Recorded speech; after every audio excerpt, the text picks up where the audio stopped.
Welcome to the Slop Farm. Enjoy the video. In this video, I will show how to start a Honda Civic when the battery is dead. First, ensure both cars are in park with parking brakes on, open hoods, and locate batteries. Inspect terminals for corrosion and clean if needed using a wire brush.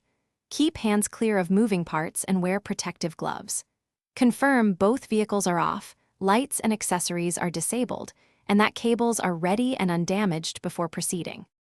When using jumper cables, take it step by step and speak calmly while you work. Attach the red clamp to the dead battery's positive terminal, then to the donor battery's positive terminal. Next, attach the black clamp to the donor battery negative terminal, and finally clip the remaining black clamp to an unpainted metal ground on the Honda Civic away from the battery.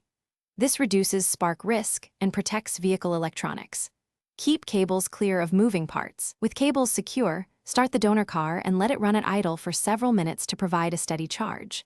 Try starting the Honda Civic gently. If it starts, let it run for at least 15 minutes or drive to recharge the battery. If it fails after a few attempts, disconnect cables in reverse order and check for poor connections, heavy corrosion, or a failing battery.